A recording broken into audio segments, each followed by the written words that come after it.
So coming to the point, the case in point, we are talking about this distinction between internal and external. That is extremely interesting to note that according to the Dharma-skandha explanations, of course, internal means what pertains to one's own body, the feeling what pertains to oneself, 己身嘅. So feelings internally means feeling pertaining to yourself, within you, right? How about feelings, mindfulness feeling applied externally, by the way? I suggested, of course, the commentary elaboration aside, we can simply understand in a very simple way, feelings, mindfulness feelings internally means whatever feeling that arises within you,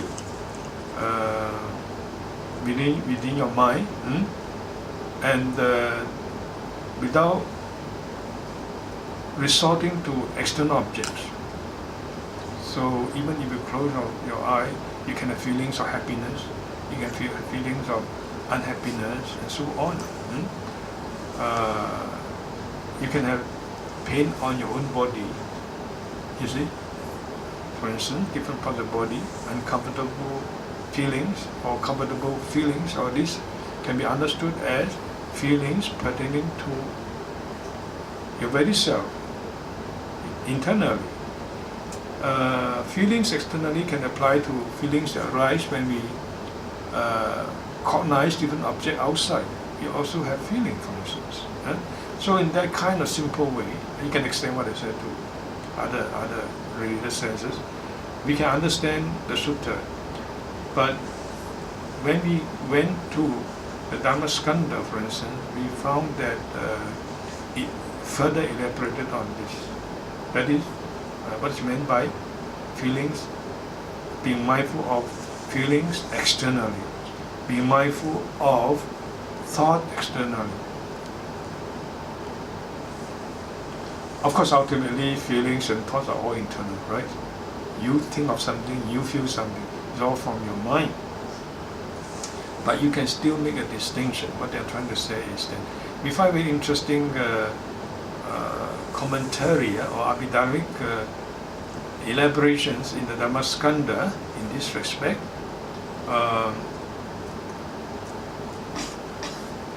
First, of course, we note that there is a certain sectarian kind of interpretation in terms of the Sarvatistva theory, that is the theory of tri-temporal existence, the past, present, future exist, and there are certain technical terms used. But we can ignore that sectarian kind of terminologies. Still, we find other things interesting. Because when it talks about internal feelings internally and thought internally, it clearly says, for instance, feeling is feelings pertaining to the person himself.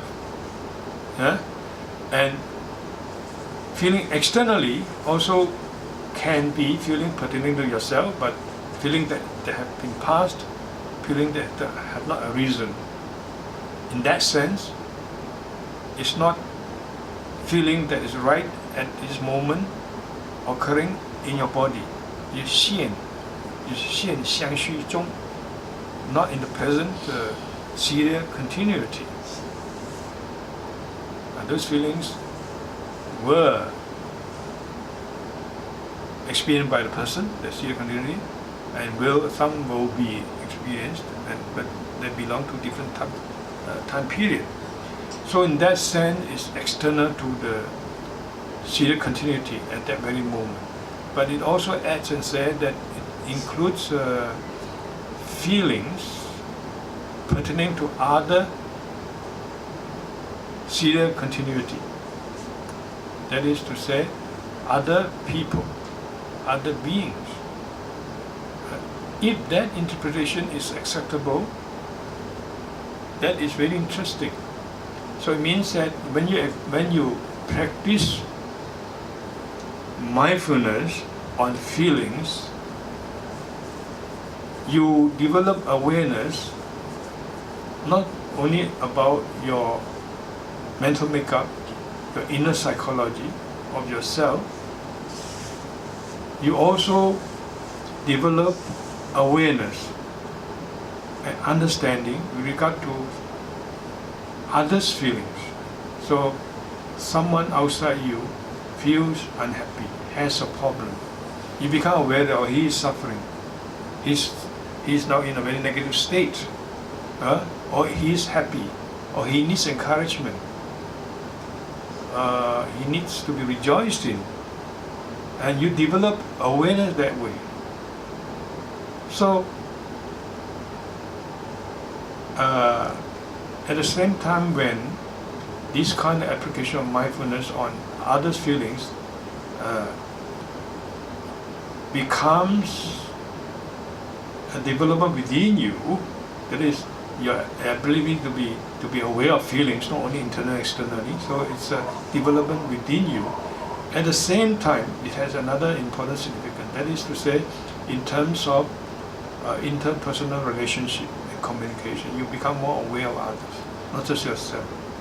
You become a fuller human being, because as a human being, you can't exist just by yourself.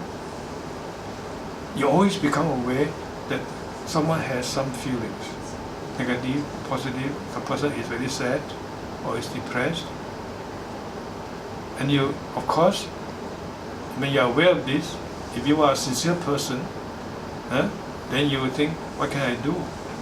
How can I help the person to be lessened, to lessen this negative mental state?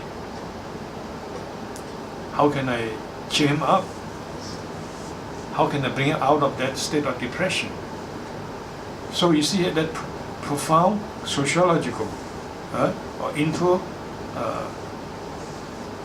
psychotherapeutic, if you like, interpersonal psychology in terms of all these significances.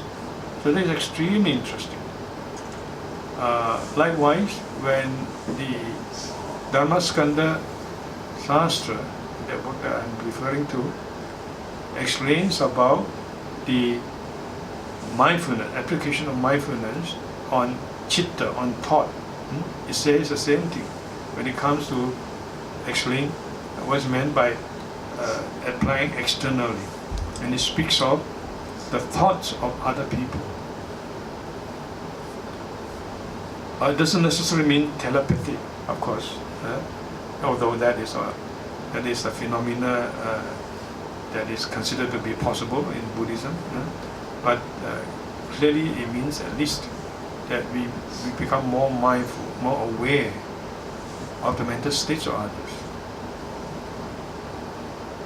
So again, if we practice like this, if we develop our mindfulness like this, firstly it enhances our spiritual development within ourselves, but at the same time we contribute to the harmony of interpersonal relationship. We contribute even to, if you like, social harmony, social well-being, because you are training yourself to be always aware of how other people feel, what kind of feeling they have, what kind of mental states they have, whether mental state means, say in contrast a feeling, for example, it means in the sutta, that point is clear enough. So when it comes to chitta, the Pali and the Chinese Agama, as well as the Abhidhamma versions, explain that mental state refers to mental state of, say, the mind being one of greed or craving, raga, or one of hatred, or one of delusion. These three again sums up all the negative states. You shouldn't be too rigid and think that only these three things you have to be aware of. There are different shades of, if you like, the whole spectrum of craving, hatred, ignorance. All kinds of negativities. For instance, jealousy. For instance, ego, so many very, very important negativities. So one must be aware of them. And also, in fact, it says that there are many, many interesting things. Coming back to this aspect of sensation, it speaks of sensations and mental states that are spiritual and non-spiritual. So remember the context. The context is the Buddha was instructing the bhikkhus, the full-time bhikkhus. And that would mean that a bhikkhu also has mental states that are negative and have craving, have hatred, delusion, just like everybody else. And that's a very practical, if you like, practical insight of Buddhism. So those things are not denied. We mustn't idealize ourselves, idealize monkhood, idealize spiritual practice. We are all unenlightened, and we all experience all this negativity as well as positivities.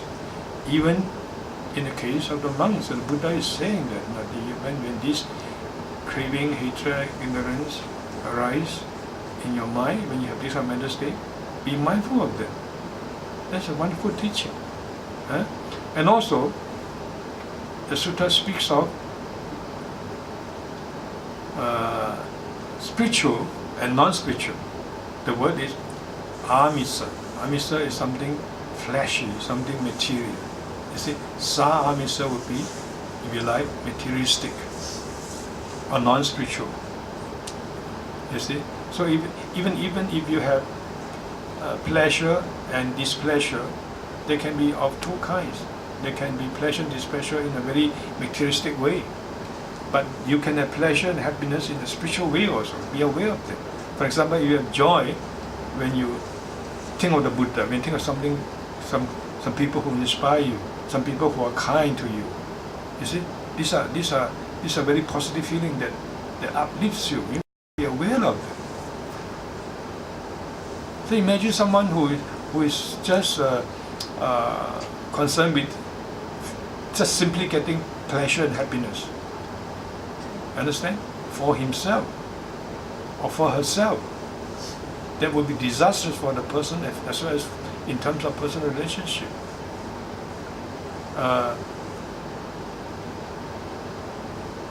Instead, we are taught that there are times when you feel happiness and pleasure in a spiritual way. For example, you feel you want to be kind, you want to help someone, you get happiness. You see? And when you see someone doing good, you rejoice and get happiness. This happiness, these positive states, you have to be mindful of them as well. So, whether it is sukha, whether it is dukkha, that is to say whether it's pleasurable or non-pleasurable feelings and mental states, you see, you can divide into spiritual and non-spiritual. So, all this make the application of mindfulness very, very profound. It's certainly not just simply an exercise to help you to achieve stress reduction, for instance. That's a good thing, of course, but it's far, far more than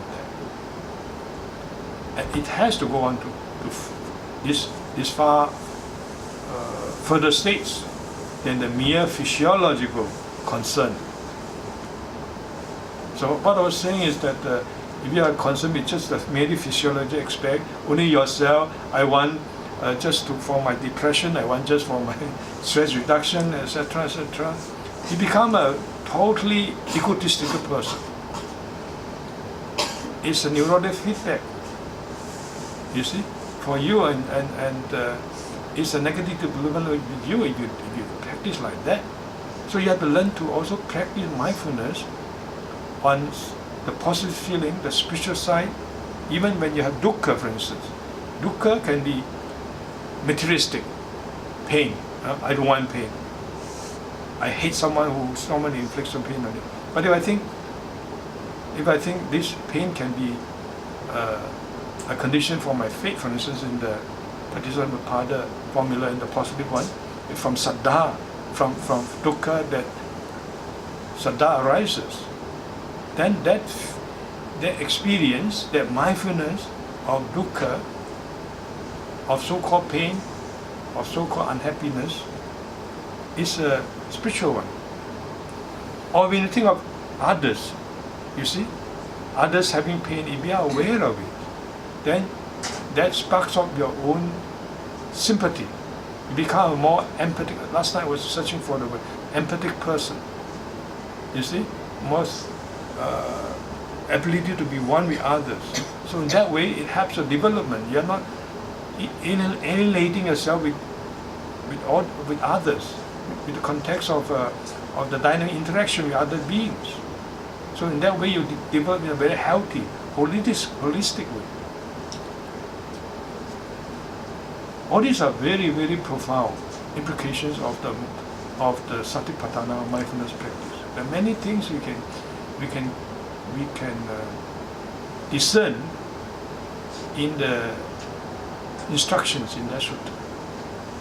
And with the help of the commentary tradition, so I was trying to say that in this manner, it offers an example that even commentary traditions, in spite of their general lateness in the material, can throw light on the Buddha's teaching and the profound implications of the statement by the Buddha. But this is certainly a good example. So the mindfulness of feelings and the mindfulness of the practice of the mindfulness of thought, of citta, we learned one important aspect last night. To summarize, that is that it contributes to a very profound way of a healthy, integrated personal development within you, and at the same time promoting interpersonal harmony, interpersonal psychotherapeutic assistance. So these are the profound